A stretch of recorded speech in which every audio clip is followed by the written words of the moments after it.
Good morning student. देखिए, आज हम बीएससी फर्स्ट ईयर में जो अपना टॉपिक है रीजनरेशन के अंदर हम एम्फीबिया में लिम्ब रीजनरेशन पढ़ेंगे। यस्टरडे अपन ने अपनी क्लास के अंदर हमने रीजनरेशन के बारे में स्टडी की थी कि रीजनरेशन होता क्या है, किसी एक्सीडेंटली या किसी एक्सपेरिमेंटली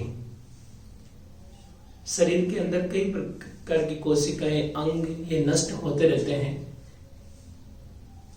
इन प्रकार की विपत्तियों से, इन परिस्थितियों से मुकाबला करने के लिए प्रत्येक सजीव का शरीर कुछ न कुछ रणनीतियां अपनाता है और उन रणनीतियों को रीजनरेशन कहते हैं।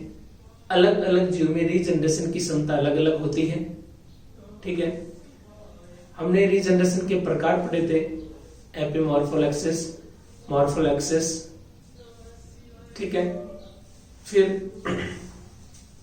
आज जो हम पढ़ने जा रहे हैं एम्फीबिया, जो उभयचर हैं, उभयचरों के अंदर एक यूरोडेला जो है उसके अंदर कुछ एनिमल्स के अंदर क्या होता है कि उसमें लिम्ब को अगर काट दिया जाए, यानी फोर लिम्ब या हाइंड लिम्ब, जैसे ये एनिमल है,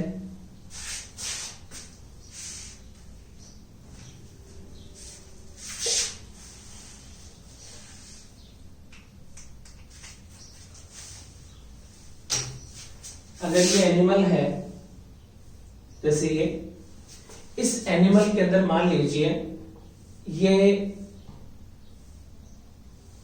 लिम्ब है, इसको काट दिया जाए, यहां से इसको हटा दिया जाए। ठीक है, तो इसमें किस प्रकार से इस कटे हुए अंग की पुनः प्राप्ति होगी उसके बारे में हम स्टडी करेंगे एम्फीबिया लिम्ब रीजनरेशन के अंदर। इसमें पढ़ेंगे हम एम्फीबिया लिम्ब रीजनरेशन के अंतर्गत। ठीक है, देखिए हम अगर इसके बारे में कई स्टेप्स में इसको हम कंप्लीट पढ़ेंगे।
देखिए,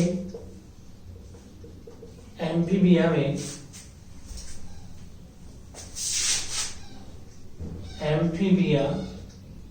में एम्फीबिया लिम्ब रीजनरेशन,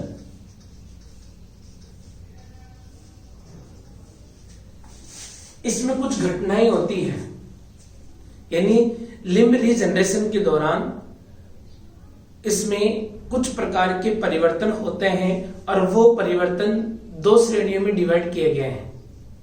वैसे तीन श्रेणी में आते हैं ये, हम इसको दो श्रेणी में स्टडी करेंगे। वह है एक तो मॉर्फोलॉजिकल इवेंट ड्यूरिंग रीजनरेशन। पहला है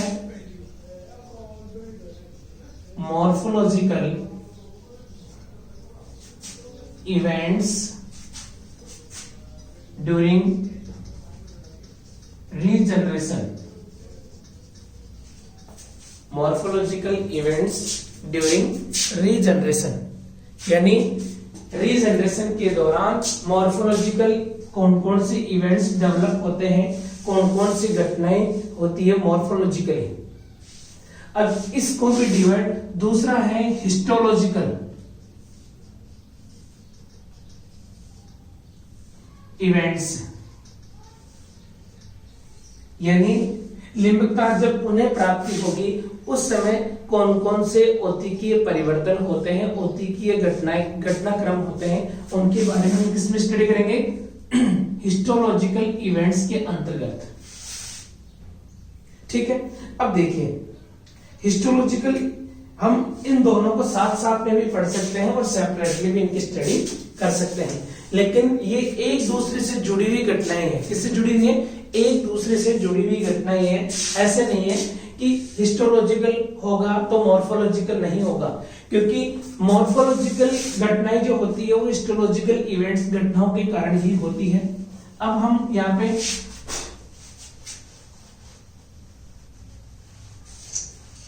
सबसे पहले हिस्टोलॉजिकल स्टडी करते हैं।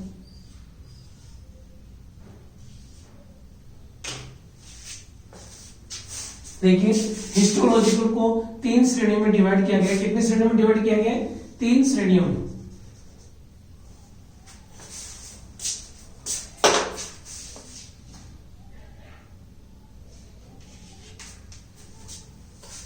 थ्री कैटेगरीज में डिवाइड किया गया है।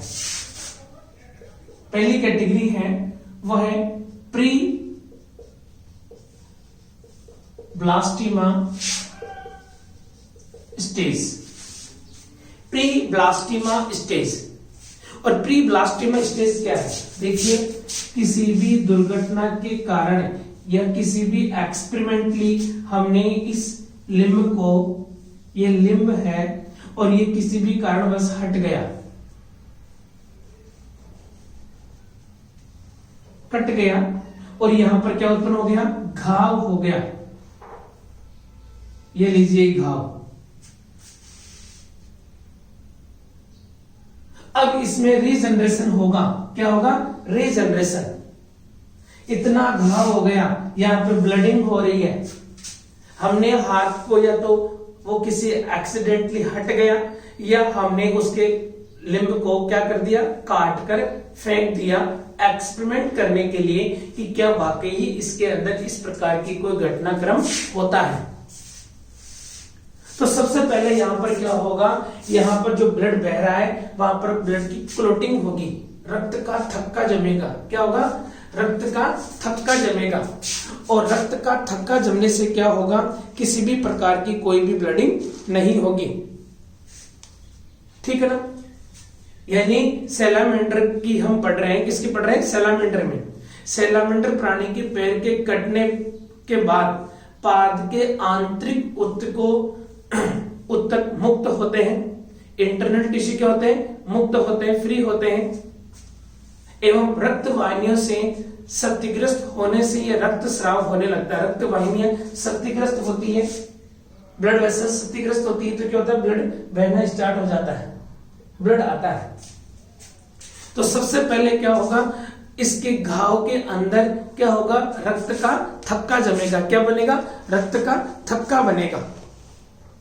ठीक है ना, यानी अगर हम देखते हैं कि रक्त के थक्के के नीचे स्थित घाव, रक्त के थक्के के नीचे स्थित घाव के अंदर सबसे पहले देखो यहां पर घाव हो गया, तो यहां पे जो एपिडर्मल सेल्स होती है, रक्त के थक्के के नीचे स्थित घाव के किनारे की, घाव का ये किनारा है, थक्का जम गया यहां पे, ये देखिए। अब थक्का जमने के बाद में, थक्का जम गया, अब इसके बाद में इसकी जो एपिडर्मल सेल्स है, ये कौन सी होती है, एपिडर्मल सेल। इन एपिडर्मल सेल्स में क्या होता है, ये एपिडर्मल कोशिकाएं जो किनारे पर स्थित होती हैं वो विस्थापित होकर इस घाव को ऊपर से कवर कर लेती है ऐसे।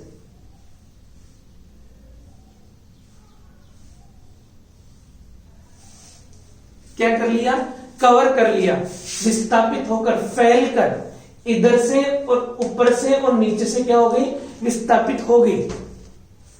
यानी देखिए इधर की जो एपिडर्मल कोशिकाएं थी इधर विस्थापित हो गई और इधर की एपिडर्मल कोशिकाएं इधर विस्थापित हो जाती हैं और इस घाव को ऊपर से आवृत कर लेती है, जिससे घाव का बढ़ना कहते हैं। इसे क्या कहते हैं? घाव का बढ़ना, वाउंड हीलिंग। इसे क्या बोलते हैं? वाउंड हीलिंग, घाव का भरना। ठीक है। घाव के भरने का समय घाव की साइज पर निर्भर करता है कि कितना बड़ा घाव है। तो सबसे पहले क्या होता है, इसके अंदर प्री ब्लास्टिमा स्टेज में क्या होता है, यहां पर जैसे ही ब्लड बहता है, रक्त का थक्का जम गया। थक्का जमने के बाद में जो एपिडर्मल सेल्स होती हैं, एपिडर्मल घाव के ऊपर किनारे के ऊपर, ये किनारा है, इस किनारे की जो एपिडर्मल उपकलीय कोशिका पे एपिडर्मल जो सेल्स होती हैं वो विस्तृत होती है, फैलती है और इस घाव को पूरे चारों तरफ से आवृत कर लेती है ऐसे। अब ये घाव भर गया, ठीक है ना, यानी थक्का जम गया, थक्के को ऊपर से किसने आवृत कर लिया? एपिडर्मल कोशिकाओं ने। अब सेकेंड जो स्टेप आती है उसे बोलते हैं हम फॉर्मेशन ऑफ ब्लास्टिमा। कलिका का निर्माण कैसे होगा? ब्लास्टिमा का निर्माण होगा। अब घाव भर चुका है, अब इसमें छोटा सा एक शंकु की आकृति की एक छोटी सी कलिका बनेगी ऐसे ऐसे। जिस प्रकार गर्भावस्था के अंदर मान लीजिए ये हम हैं, गर्भावस्था में इधर अगर हाथ का निर्माण होना है तो जो छोटी सी कलिका बनती है जिसे हम हैंड ब्लास्टिमा बोलते हैं। क्या बोलते हैं? हैंड ब्लास्टिमा, जो पूरे हाथ को बनाने की कैपेसिटी रखती है। उसी प्रकार से इस एनिमल के अंदर भी एक ब्लास्टिमा का निर्माण होता है। किसका निर्माण होता है? एक ब्लास्टिमा का निर्माण होता है, जिसे लिम्ब ब्लास्टिमा कहते हैं। क्या बोलते हैं? लिम्ब ब्लास्टिमा। अब घाव के भरने के कुछ समय पश्चात एपिडर्मिस के नीचे, इस एपिडर्मिस के नीचे अविभेदित मेसेनकाइम कोशिकाएं एकत्रित हो जाती हैं। कौन सी कोशिकाएं एकत्रित हो जाती हैं? अविभेदित। यहां पर इसके नीचे की तरफ, यहां पर ये अविभेदित कोशिकाएं इकट्ठी हो गई। अविभेदित सबसे बड़ी बात है, ये कौन सी कोशिकाएं? अविभेदित। और अविभेदित कोशिकाओं को हम क्या कह सकते हैं? एक तरह से स्टेम सेल। और कल मैंने आपको बताया था कि स्टेम सेल क्या होती है। स्टेम सेल वे कोशिकाएं होती हैं जिनमें दूसरी कोशिकाओं को बनाने की, विशिष्ट प्रकार की कोशिकाओं को बनाने की क्षमता होती है एवं खुद की कॉपी भी वो बना सकती है। ये अनडिफरेंशिएटेड कोशिकाएं होती है, अनडिफरेंशिएटेड अविभेदित कोशिकाएं। ये बार बार विभाजन करेगी और बहुत सारी कोशिकाओं का निर्माण करेगी।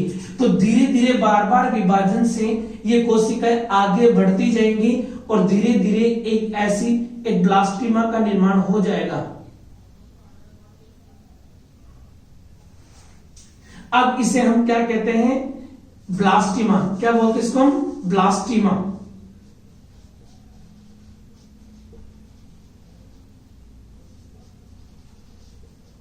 और इस ब्लास्टिमा में इतनी शक्ति होती है, इस ब्लास्टिमा में इतनी शक्ति होती है कि ये पूरे लिम्ब का रीजनरेशन कर सकती है, पूरे लिम्ब का निर्माण कर सकती है। इसे जिस प्रकार से एक एम्ब्रियो के अंदर, यानी इसका जीनी स्तर भ्रूण की पाद कलिका, जो पाद कलिका होती है उसके समान ही होता है। अतः इसमें संपूर्ण पाद को निर्मित करने की शक्ति होती है। इसमें कौन सी कोशिकाएं हैं? अविभेदित। कौन सी कोशिकाएं हैं? अविभेदित। पहले इसमें कौन सी कोशिकाएं थी जब पूरे लिम्ब का निर्माण था? विभेदित। कौन सी थी? विभेदित। तो विभेदित कोशिकाएं किसमें बदल गई? अविभेदित में। विभेदित कोशिकाएं किसमें बदल गई? अविभेदित में। ठीक है, अब सेकंड थर्ड स्टेज आती है। थर्ड स्टेज उसे बोलते हैं मॉर्फोजेनेसिस। कौन सी स्टेज बोलते हैं? मॉर्फोजेनेसिस। और ब्लास्टिमा में निम्नलिखित परिवर्तन होते हैं। इस ब्लास्टिमा के अंदर निम्न प्रकार के परिवर्तन होते हैं। तो सबसे पहले इसके अंदर आती है कोन स्टेज, शंकु अवस्था। कौन सी आती है? शंकु अवस्था ब्लास्टिमा में उपस्थित। अब इसमें भी कोशिकाएं हैं और वो भी कौन सी हैं? अविभेदित, जिनमें विभाजन की अपार क्षमता होती है और विशिष्ट प्रकार की कोशिकाओं का निर्माण कर सकती है। अविभेदित कोशिकाओं में तीव्र कोशिका विभाजन होता है। अब इन कोशिकाओं में तीव्र कोशिका विभाजन होगा जिससे इसकी आकृति, यहां पर नई कोशिकाएं बनेंगी तो पुरानी कोशिकाओं को आगे धकेल दी जाएंगी। पीछे की तरफ यहां पर नई कोशिकाएं बनती है तो पुरानी कोशिकाओं को आगे की तरफ धकेल दी जाएगी और इसकी आकृति धीरे धीरे धीरे एक कोन की आकृति बन जाती है। ऐसे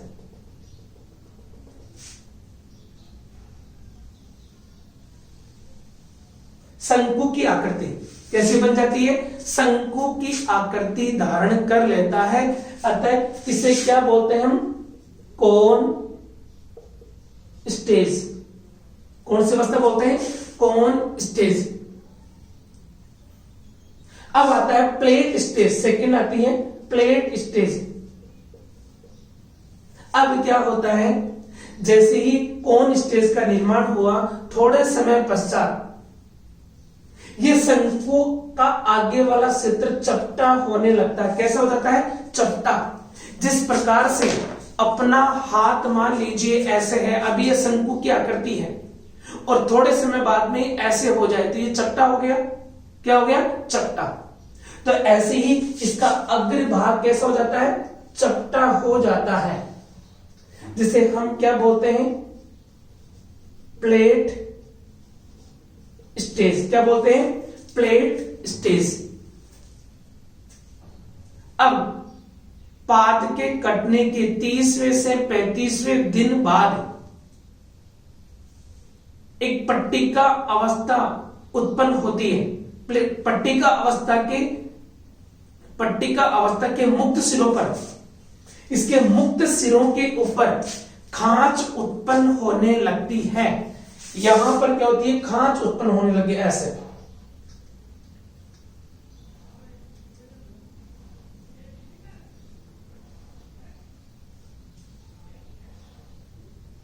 ऐसे जैसे अपने ये हाथ है और हाथ में आगे वाले सिरे पर खांच उत्पन्न हो जाए ऐसे, तो किसका फॉर्मेशन हो गया?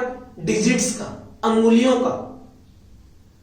पहले प्लेट अवस्था थी लेकिन धीरे धीरे बीच में खांच उत्पन्न हो गई ऐसे। यहां पर बीच में यहां खांच उत्पन्न हो गई, यहां खांच उत्पन्न हो गई। तो इस प्रकार से एक खांच अवस्था उत्पन्न हो जाती है जिसे हम क्या बोलते हैं? नोच स्टेज। क्या बोलते हैं उसको हम? नोच स्टेज। लास्ट स्टेज होती है मॉर्फोजेनेसिस, जिसे हम क्या बोलते हैं? नोच स्टेज। अंगुलियों की अतिवृद्धियों को स्पष्ट हो जाती हैं। ठीक है, यहां पर इस अवस्था को बोलते हैं नोच स्टेज। घाव बनने के लगभग 70 से 75 दिन में आंतरिक ऊतकों में पूर्ण विभेदन से सामान्य एक पैर का निर्माण हो जाता है। जैसे ही अंगुलियों की समान संरचना प्राप्त करती है, इसमें जो अविभेदित कोशिकाएं थी यहां पर, जिनमें बार बार विभाजन से इसकी आकृति बढ़ रही थी, अब वो किसमें बदल जाती है? पुनः इनमें विभेदन होता है। पुनः इनमें विभेदन होता है। पहले कोशिकाएं विभेदित थी, किसमें बदल गई? अविभेदित में। और अब अविभेदित कोशिकाएं किसमें बदल जाएगी? पुनः विभेदन हो जाएगा, जिसे हम रीडिफरेंशिएशन कहते हैं। क्या बोलते हैं इसको? रीडिफरेंशिएशन, पुनः विभेदन कहते हैं। तो ये तो है हमारी कौन सी स्टेप, मॉर्फोलॉजिकल इवेंट्स। अब इसी के अंदर इसी डायग्राम से हम समझ सकते हैं कि हिस्टोलॉजिकल परिवर्तन क्या क्या होते हैं। दूसरा है हिस्टोलॉजिकल,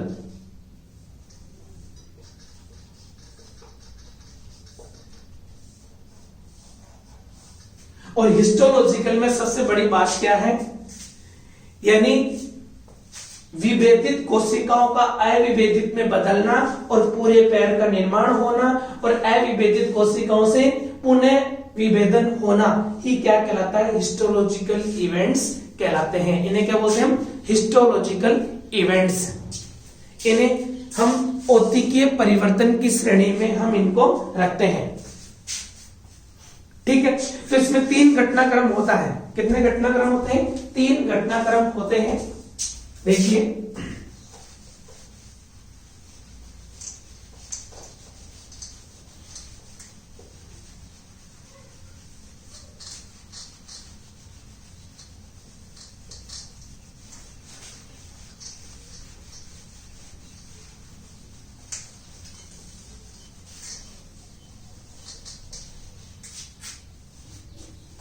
हिस्टोलॉजिकल में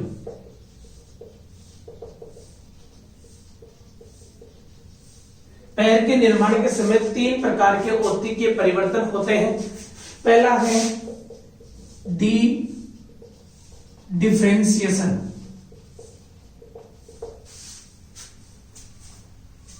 घाव भरने के पश्चात पाद की जो क्षतिग्रस्त कोशिका थी, ये घाव भर गया, ये घाव भर गया, घाव भरने के पश्चात पाद की क्षतिग्रस्त संयोजी ऊतक अस्थायी यानी उपास्थियां यहां पर टूटे हुए होते हैं। संयोजी ऊतक, उपास्थियां, तंत्रिका और मांसपेशियों में विभेदन से, निर्विभेदन से मेसेनकाइम कोशिकाओं का विकास होता है। यहां पर जो नष्ट हुई मसल सेल्स होती है, नर्व सेल्स होती है, उन कोशिकाओं से किसका निर्माण होता है, अविभेदित, सुनिए इसे क्या बोलते हैं, डी डिफरेंशिएटेड, क्या बोलते हैं उनको, डी डिफरेंशिएटेड कोशिकाओं का निर्माण होता है। निर्विभेदन, जिसे हम क्या बोलते हैं, निर्विभेदन कोशिकाओं का निर्माण होता है, जो क्या होती है, अविभेदित भी कह सकते हैं इनके हम, क्या बोल सकते हैं हम, अविभेदित कोशिकाएं भी कह सकते हैं। अब इन कोशिकाओं में क्या शक्ति होती है कि ये बार बार विभाजन कर सकती हैं और धीरे धीरे बार बार विभाजन से पूरी विभिन्न प्रकार की नर्व सेल्स, स्केलेटल सेल्स, विभिन्न प्रकार की टिश्यूज, इनका फॉर्मेशन कर सकती है। ठीक है, संयोजी ऊतकों के तंतुओं व कंकाल के मैट्रिक्स के घुलने से कोशिकाएं मुक्त हो जाती हैं। इस प्रकार पाद की समस्त ऊतकों में समस्त जितने भी घटक होते हैं में निर्विभेदन से पूर्णतः अविभेदित कोशिकाओं का विकास होता है। निर्विभेदन से क्या होता है, अविभेदित कोशिकाओं का फॉर्मेशन होता है। अब होगा इसमें सेकंड हिस्टोलॉजिकल, सेल डिवीजन। विभेदित से क्या हो गई, निर्विभेदित हो गई, और निर्विभेदित को हम क्या बोल सकते हैं, अविभेदित। निर्विभेदित के रिजल्ट के रूप में क्या प्राप्त होती है, अविभेदित। अब निर्विभेदन से उत्पन्न कोशिकाओं में तीव्र विभाजन होता है। पहले कौन स्टेज बनती है, ऐसे बार बार विभाजन के फलस्वरूप इसकी आकृति बढ़ती है, ब्लास्टिमा के आकार में वृद्धि होती है। तीव्र विभाजन होगा इन कोशिकाओं में, अविभेदित कोशिकाओं में क्या होगा, तीव्र विभाजन होता है, जिससे ये ब्लास्टिमा जो स्टेज होती है वो कोन अवस्था धारण कर लेती है। कौन सी अवस्था धारण कर लेती है, कोन की आकृति धारण कर लेती है। ठीक है, कोशिकाओं की संख्या में पर्याप्त वृद्धि होती है। उसके पश्चात रीडिफरेंशिएशन प्रारंभ होता है तथा कोशिकीय विभाजन जैसे ही इसकी आकृति पूर्ण धारण कर लेती है, उसके बाद में इन कोशिकाओं में पुनः विभेदन की क्रिया, पुनः विभेदन स्टार्ट होता है। क्या स्टार्ट होता है, पुनः विभेदन, रीडिफरेंशिएशन। क्या बोलते हैं इसको हम, रीडिफरेंशिएशन। संकु अवस्था जैसे ही पहुंचने के पश्चात कोशिकाओं में पुनः विभेदन की क्रिया प्रारंभ हो जाती है, जिसके साथ ही संरचना विकास प्रारंभ हो जाता है। इसमें डिजिट्स का फॉर्मेशन स्टार्ट हो जाता है। ठीक है, विभेदन से क्या होता है, इसमें अभी कोशिकाएं समान रूप से, विभेदन से क्या होगा, पुनः विभेदन से नर्व सेल्स का फॉर्मेशन होगा। ठीक है, मसल्स का फॉर्मेशन होगा, स्केलेटन का फॉर्मेशन होगा, जिससे पूरे पैर का निर्माण हो जाता है। इस प्रकार से इसमें थर्ड स्टेज कौन सी होती है, रीडिफरेंशिएशन, पुनः विभेदन। और इसे, इस अवस्था को क्या बोलते हैं, मेटाप्लेसिया। मेटाप्लेसिया क्या बोलते हैं इसको, मेटाप्लेसिया बोलते हैं। विभेदित कोशिकाओं को अविभेदित होना, और अविभेदित कोशिकाएं जब पूरी आकृति का निर्माण कर ले देती है तो उसके बाद में पुनः इनमें विभेदन होता है, जिससे पूरी संरचनाओं का निर्माण हो सके। यही हमारे हिस्टोलॉजिकल इवेंट्स की श्रेणी में आता है।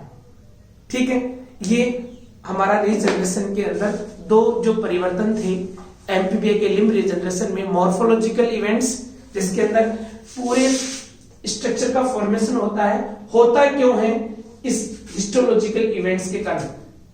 औतिकीय परिवर्तन नहीं होंगे तो पूरे पैर का निर्माण भी नहीं होगा। नेक्स्ट, ये आपका देखो कंप्लीट हो चुका है रीजनरेशन की क्रिया विधि। अब हम नेक्स्ट जो आपका लेसन है वो आपका नेक्स्ट क्लास में पढ़ेंगे। जय हिंद।